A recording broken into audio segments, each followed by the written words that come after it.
should I be looking?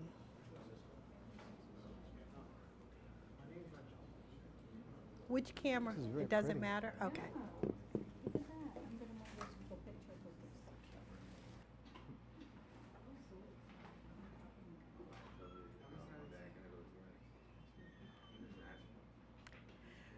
Good afternoon, ladies and gentlemen.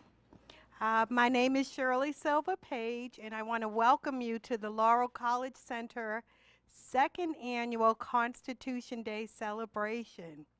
A couple of housekeeping items. Number one, please turn all phones off or turn them to silent so we can all enjoy the celebration. And number two, please make sure you have signed in. We're excited to raffle off a Kindle after you've learned a whole bunch about our Constitution. But today we celebrate Constitution Day because it's mandatory to celebrate it. The Department of Education says all places of higher education must celebrate Constitution Day.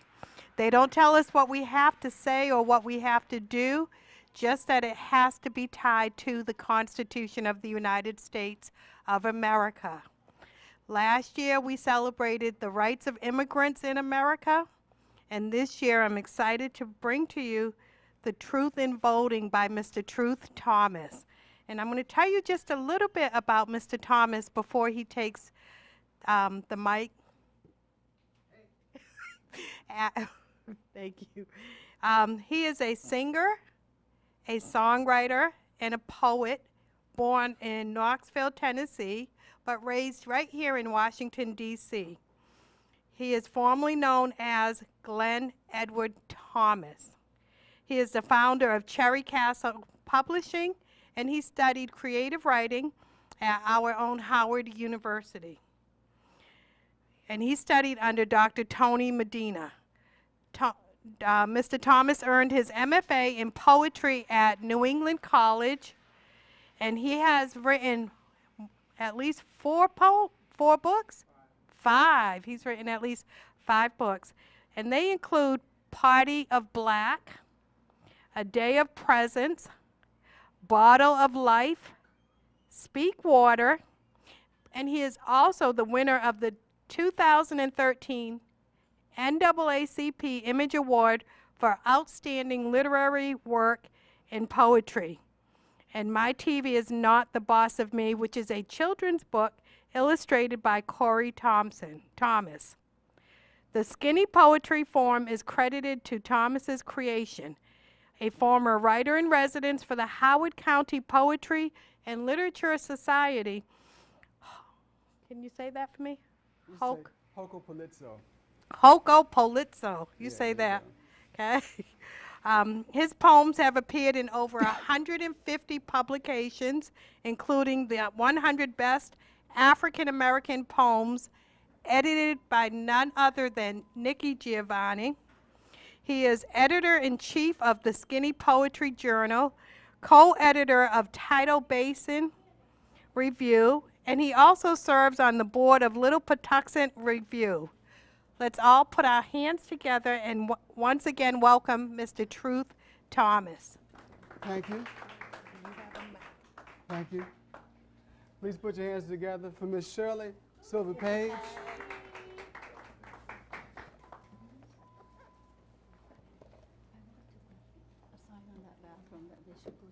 Put your hands together for yourselves. Good people who are in the back, come on up to the front. There was a time when black folks were forced to be at the back of many areas of United States culture. So every opportunity you have to step up and be first, I encourage you to do so. Y'all look mighty good. Look at you. Yeah, absolutely, absolutely. I'm very honored to be here today, and I'd like to thank, first and foremost, Sister Shirley Silva Page for making this event possible. I'd like to thank the AV crew, Brother Marshall, Brother Chris, Brother Isaac, Put your hands together for them. Because they make it easy for us to do what we have to do today. I really appreciate them. I also want to take a moment to, what's happening, sister? See, I like this. She comes right up to the sofa, makes herself comfortable, right? I'd like to thank Sister Shirley for the poster that she created. How many of you have seen this poster? You may have seen it. I've seen it. It's wonderful. But I have to tell you, having seen the poster, one of the first things that I want to tell you is, it says, vote truth, which I like for obvious reasons, I think. But I want to let you know with every inch of my being, I'm not running for anything, all right? Not now or at any time in the future. And I say that to quote Michelle Obama, because I have sense, all right? I heard her make this statement in the context of a recent interview she held at the 39th Annual Simmons Leadership Conference in Boston, when she was asked whether or not she would consider running for the 2020 presidency. Her remark struck me for many reasons. Needless to say, I have tremendous respect for her, this supremely brilliant, beautiful, highly capable woman, as I also do for former President Obama, Shirley, and all of the Obama family. But one of the things that struck me in this interview, and I'm paraphrasing, is that she said, whoever runs for the presidency of the United States should be smart and uniquely qualified to be the president, and that is not her passion. That is not her wish. And then she elaborated. She went on to say that whoever runs for the presidency should be possessed of a rich wisdom. They should be a person of vision, arguably more keen than any of their advisors because of the decisions that they and they alone have to make. She said that a president should be imbued with honesty, a deep intellect, high moral character, and armed with a robust knowledge of history. More to the point of the matter, she said that whoever considers running for that position should be someone who really wants to. She does not, and so she said. And so I say, a politician's life is not for me. Now, as many of you know, I'm a poet. That's my passion. That's my job. I care about creating and care about the composition of good words, about the right words, about saying what needs to be said, whether people like it or not, or whether they want to hear it about. And that's why I'm here today to tell you that now more than ever, repeat after me, now more than ever. I like that. Seems like somebody been to church. Can I get an amen? Amen? That's what I'm talking about. Now more than ever, it is of critical importance to our nation that everybody turns out to vote and vote thoughtfully. Without question, it is of supreme importance now more than at any time in the recent past for all of us not only to vote thoughtfully, but to vote as wisely and ethically as possible, to walk our way, wheelchair our way, sprint our way, to handstand our way to the polls if necessary, in order to act in the interest of reclaiming justice for the greater good of all Americans. Now, I say that because I'm afraid that if we do not do that, the dream that is our democracy, one that currently stands on the increasingly thin ice of freedom in the United States, is poised to break through its historically unstable stance and be lost in the bottomless fathoms of fascism. Make no mistake, that is where we are headed. And we're about an inch away from that now because of certain Twitter-happy people. And I'm not calling any names. But if I were to, I want to tell you, don't immediately call Donald Trump to your minds, okay? Just get him completely out of your minds, all right? I'm not even going to mention Donald Trump, all right? Okay, so we're not even going to go there. But if I were to mention him, I would have to say that it's not all about Donald Trump. He is but a symptom of what occurs when many well-meaning people get complacent about exercising their constitutional right to vote.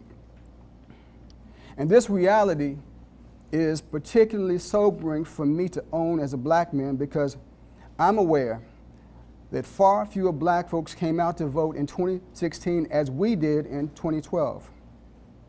Did y'all know that? Okay.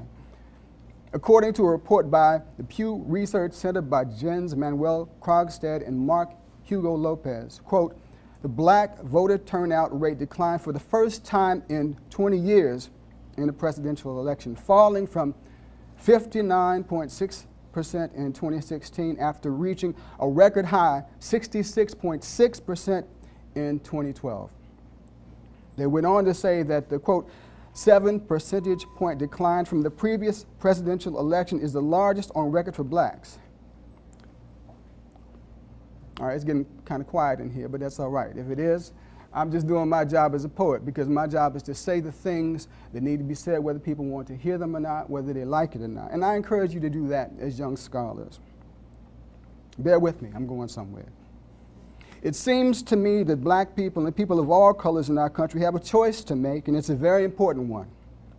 We can either put a tourniquet on the flesh of our human rights currently bleeding out across the nation, or we can twiddle our thumbs as the body of our country's most ethical self slowly but surely dies.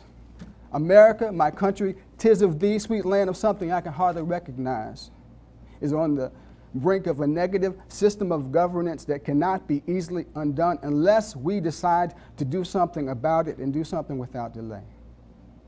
The hopeful news is that in about 2 months' time, each and every one in this room,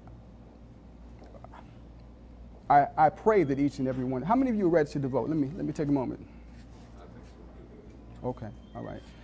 There's going to be an event here next week where everybody will have an opportunity to register.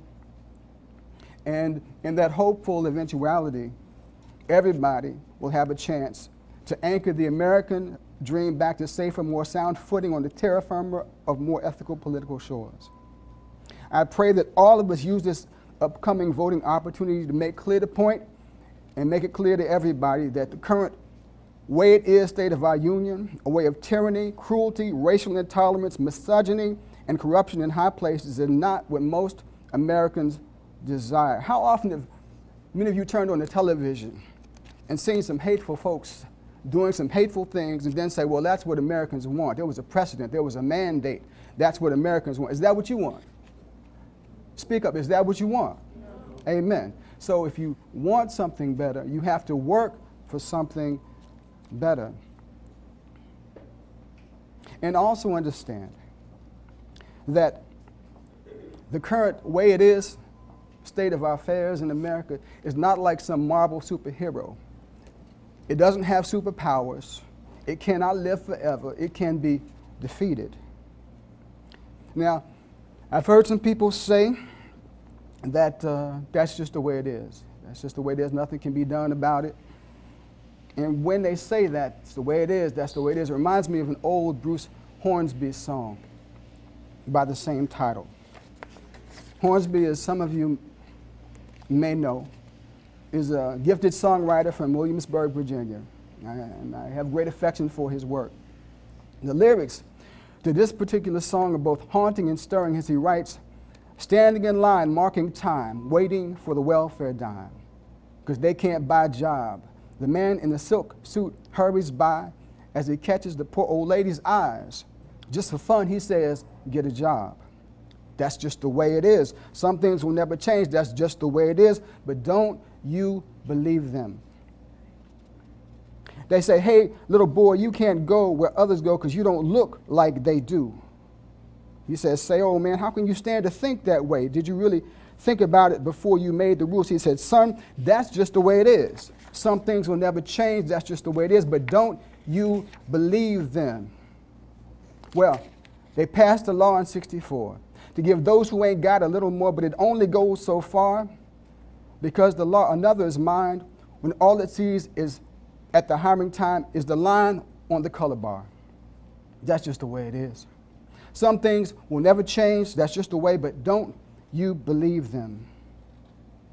Without question, Hornsby's is an honest reflection and commentary on life in our country, whether it has to do with the moneyed elite's heartless response to the poorest of us, or the reference Hornsby makes to the Civil Rights Act of 1964, which, at least on paper, ended segregation in public places and banned employment discrimination on the basis of race, color, religion, sex, or national origin in America. As I think about his verses, what also makes this song a profound reflection of America is the call to action in the last couplet of his chorus. He always offers an answer to the status quo of American unfairness, where some are quick to say that's just the way it is. Some things will never change. That's just the way it is. Hornsby always responds, but don't you believe them? What Hornsby says in his music, I say to you on this Constitution Day, don't you believe them? Anybody who tries to make you think that wrongdoing has to be the ongoing American way, don't you believe them? Say, don't you believe them? Say it a little louder, don't you believe them? Don't you believe that gay folks have to be forever persecuted, or that women were born to be the eternal fodder of the abuse of men? Don't you believe them? Don't you believe that descendants of folks who stole this country from Native Americans and built it up with slave labor should have the final say on who gets to be a citizen? No, no, no, no. Don't you believe them? Don't you believe in that hypocrisy? Don't you believe in that immorality of a Jim Crow immigration policy in the 21st century? Don't you believe them? Say, don't you believe them? So what do you do? So what do you do? I'm so glad you asked. Somebody needs to ask, what do you do? Nabil, what do you do? Put it to me, brother. What do you do? What do you do? What do you do? Well, let me tell you. You have to stand up. You have to stand up. You have to stand up. You have to do something, all right? It's not enough just to discount negativity. You have to take a stand. You have to be engaged to make a change.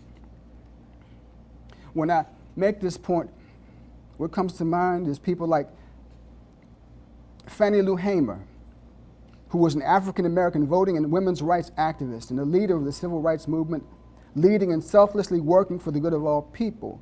She stood up, she took action, Brother Nabil. Hamer was the co-founder and vice chair of the Freedom Democratic Party, which she represented in 1964 in that Democratic National Convention, where, by the way, they didn't want to let her in. She had credentials. She had the badges. She had a constitutional right to be there, but they didn't want to let her in. But she stood up, she fought. She didn't believe the lie that people of color in America and women forever in America had to be second-class and sometimes third-class citizens. She stood up, doing some of the bloodiest civil rights years this country has ever known. So really, we don't have any excuses for not standing up. Was it easy? No.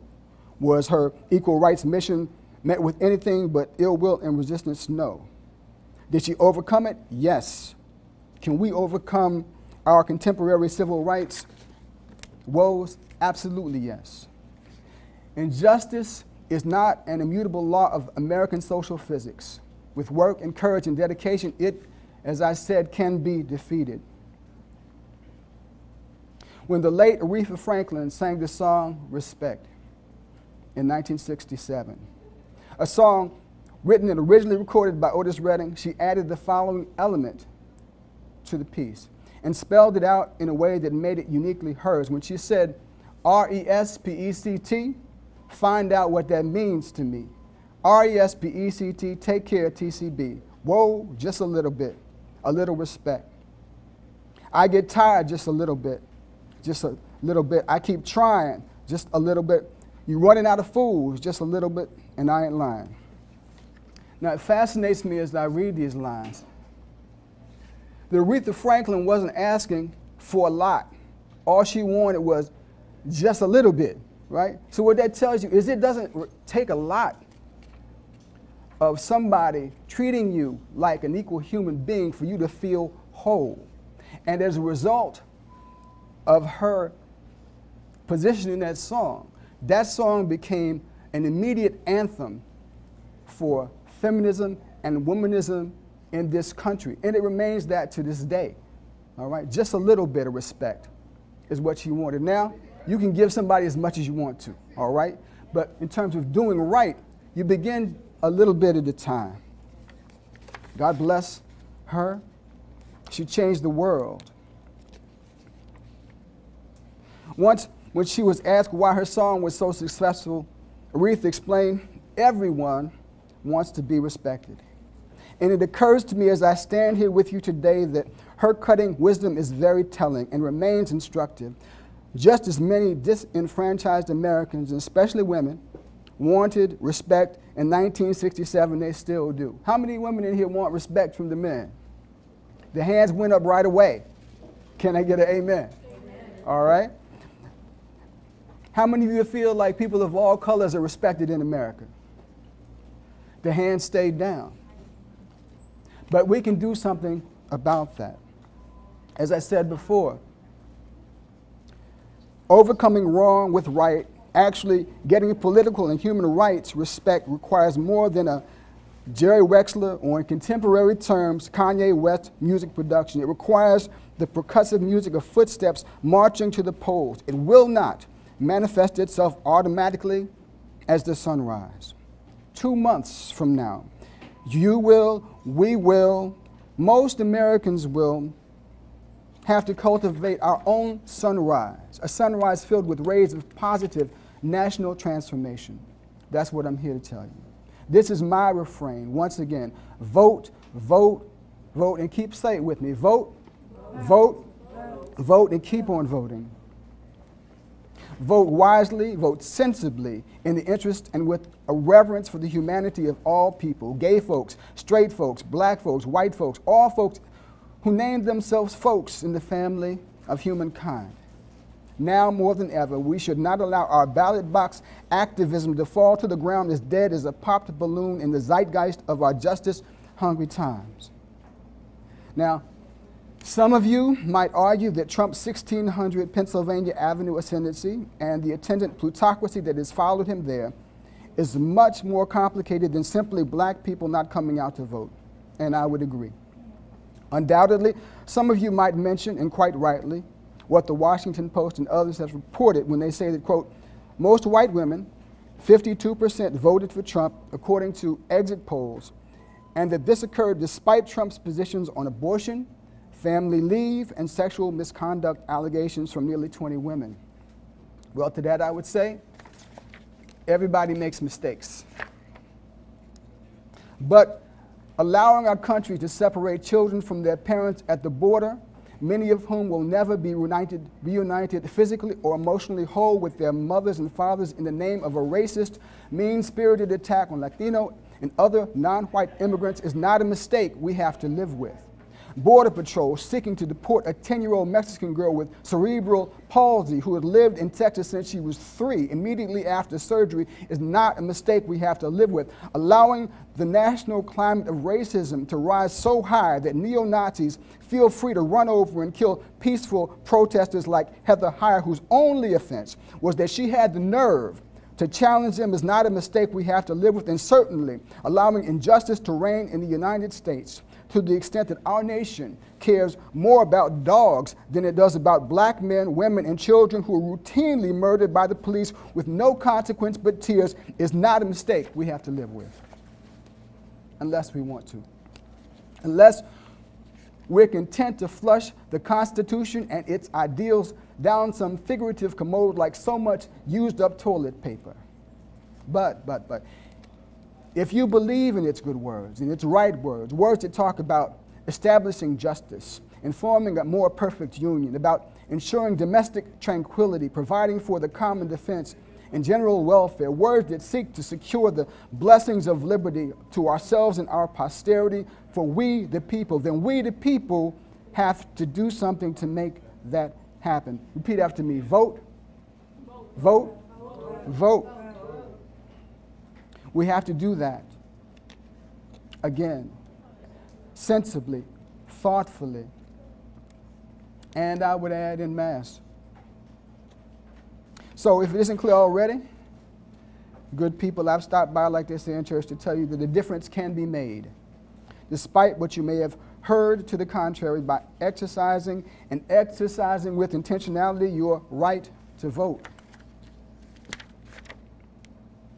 Now, how many of you have heard people say, it doesn't really matter what we do, it doesn't matter if we go out to the polls? Anybody heard that? It's just going to happen? All right. I'm aware that many individuals tend to see efforts of civil engagement aimed at voting as simply matters of social control, as does Mark P. Petrarca, assistant professor of politics at the University of California, Irvine. That's him calling now. In a letter to the editor published on March 17, 1988 in the New York Times, he wrote, quote, "Elections offer the illusion of participation in exchange for political quiescence, inactivity." He added that, quote, "Electoral involvement does not necessarily empower its participants. Rather, it tends to create power over them." And, quote, "Perhaps instead of trying to compel their involvement as voters, we would be well advised to heed their potent message about the apparent distribution of power in America." Well, to that I would simply say that two fish hooks don't exhaust the rod. The act of pursuing a more even distribution of power in America and the act of voting for a moral America are not mutually exclusive. And if you want to talk about social control in voting, as a descendant of enslaved Africans in the United States, I have some stories for you. On November 2nd, 1920, there was an election day. And on this particular election day, in Ocoee, Florida, black people who were excited to vote turned out to vote and were met by the Ku Klux Klan, who attempted to stop them from casting their ballots. White men blocked the voting booths and turned black folks away. One man, whose name was Moses Norman, seems like there's always a Moses stirring stuff up somewhere. Moses Norman wasn't having it, or perhaps it would be better to say he'd had enough. On that day, Norman said, quote, "We will vote by God." And soon after, he collected the names of people of color the Klansmen had prevented from voting in order to make sure their constitutional rights were not lynched that day. After a mob melee, he was forced to run for his life. Indeed, Norman fled to a friend's house, a brave friend named Julius July Perry. Perry defended both Norman and his own family from the attack of these uncles of the alt-right who fired upon his house. He answered the Klan's gunshots with volleys of his own. As a result, Perry's courageous self-defense actions, Moses Norman and his family escaped the lynch mob. However, Perry was arrested, dragged from his own house, beaten to death, and his body was hung on a telephone pole with a note that read, "This is what we do to that N-word who try to vote." Now that's some social control for you. On August 13th, 1955, according to the Southern Poverty Law Center, Lamar Smith, who was a U.S. civil rights worker, a black farmer, World War I veteran, and an organizer of black voter registration, was shot dead on the courthouse lawn in Brookhaven, Mississippi, by a white man in broad daylight. While dozens of people watched, ironically, he was there that day helping other black voters fill out absentee ballots so they could vote in an upcoming runoff election without exposing themselves to violence at the polls. The killer was never indicted because no one would admit they saw a white man shoot a black man. That's some social control for you. And then there was a man named Medgar Evers. Anybody ever heard of Medgar Evers? Amen. Medgar Wiley Evers volunteered for the U.S. Army during World War II, and he served bravely in the Normandy invasion. After the war ended, he returned to his home state of Mississippi and became a field worker for the NAACP.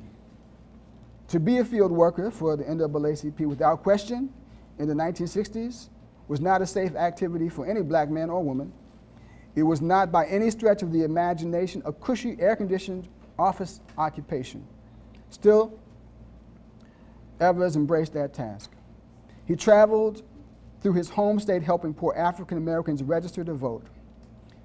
On June 12, 1963, as he pulled into his driveway early, or I should say in the wee hours of the morning, after returning from a meeting with NAACP lawyers.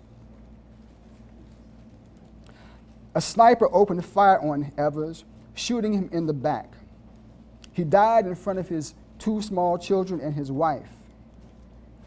The bullet that struck him in the back ripped through his heart, initially throwing him to the ground when he struck him. He rose and staggered 30 feet before collapsing. This is again in front of his 2 small children and his wife.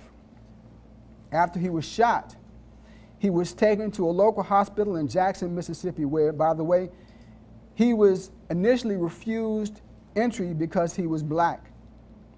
After his family explained who he was eventually admitted, but he died in the hospital 50 minutes after arriving. Social control.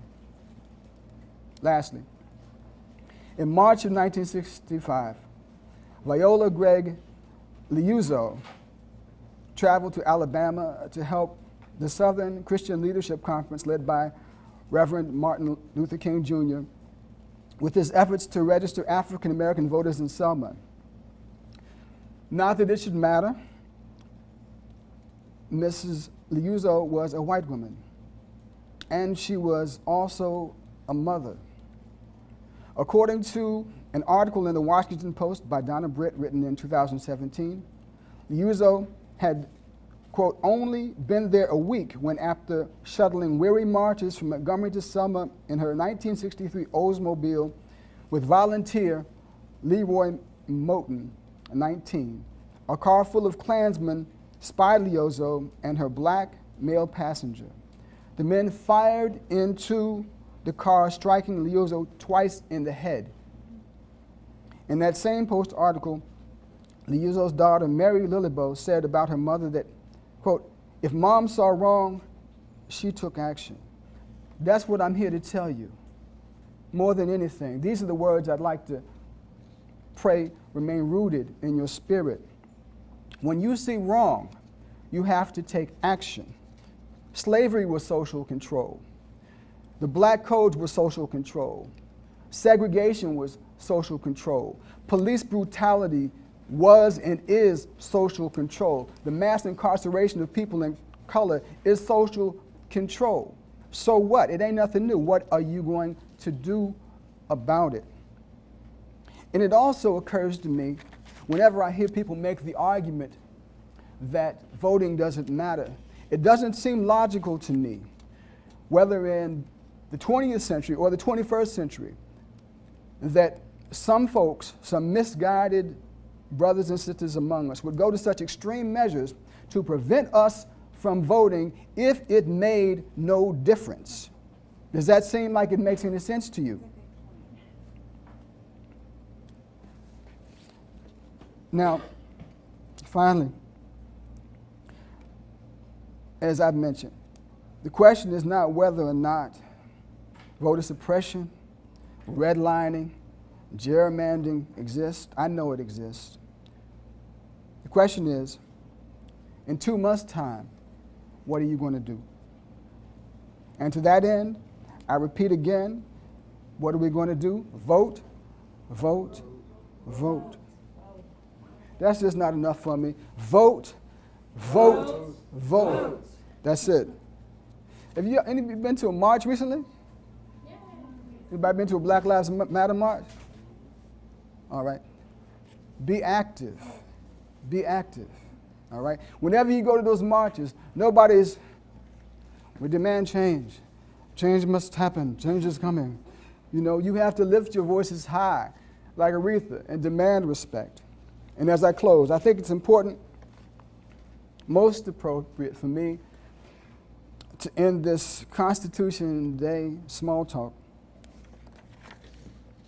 by returning to the primary feeling that inspired me to write these words, and that is hope. I hope. Say it with me. I hope. I hope. I hope for you. I hope for me. I hope for the sake of America, and by extension, many other parts of the world heavily impacted by America, that all of us stand up for that which we know to be the most of the most timely significance, and that is hope. And I do this not only because my mother taught me to, Sister Shirley, Brother Marshall.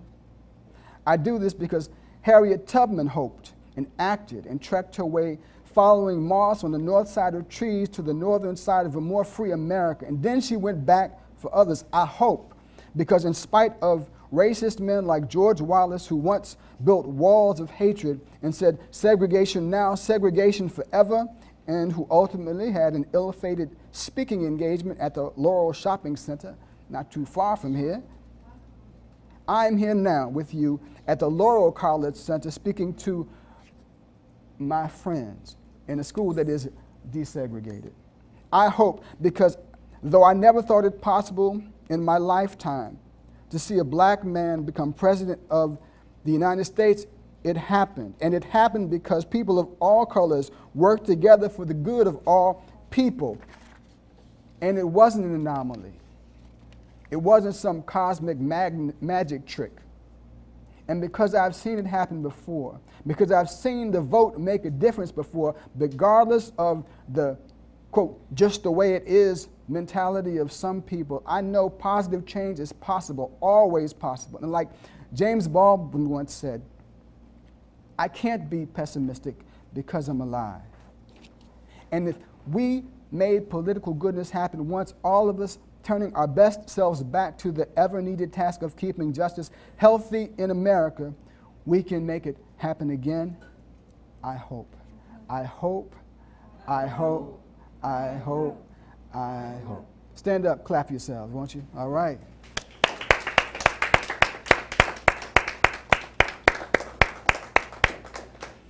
If anybody has any questions, I'd be happy to answer them. You can sit on down. Yeah, sure. But would need the wireless mic? Yes, eating is also good. All right? Go ahead, do your thing. Sure. Sure. So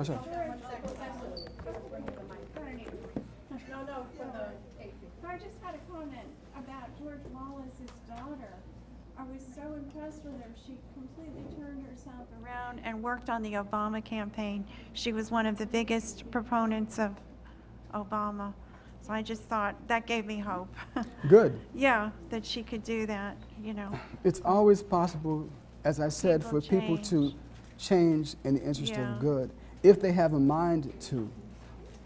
Hopefully, we shouldn't need someone to be shot in our families Right, to do that. for that lesson to hit home. Right. Oh, I agree, but still I was Yes. impressed that she turned around so much and, Again, that's a mighty good worked thing. for him. Yeah. It's a mighty good thing. It's almost as good as Nabil's shirt because it's like really fly, the cool color. Well, it reminded me of King, how he said he hoped someday that type of thing would happen. Yes, Yeah. we're talking about a dream. I mentioned it before, the dream of democracy. Dr. King His talked about a dream. dream of black children and white children holding hands, And being walking together. down some gloried figurative street in America. It's a hope, an ideal we aspire to. It's not here everywhere, but we have to keep on working to hopefully, use that word There's again, hopeful incidents. create a country that is more like that dream, those dreams, than the nightmare it is for many people in our land.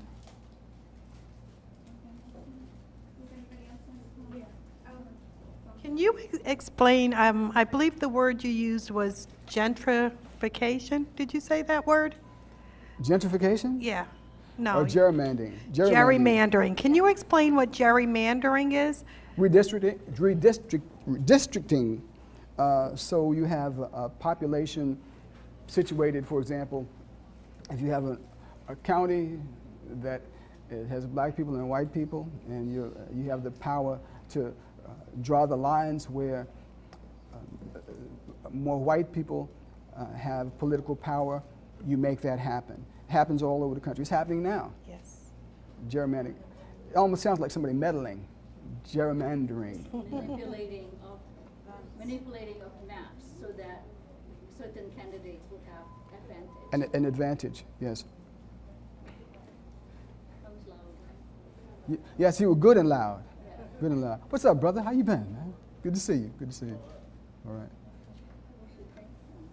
That was a wonderful speech.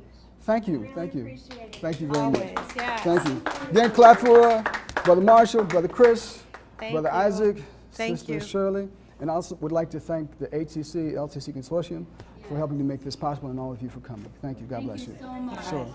Sure. Yay. Thank you. Thank you. Thank you. Thank you. Thank you. Please have Thank some you. lunch, Thank you. everyone, crew and speaker. What's up, man?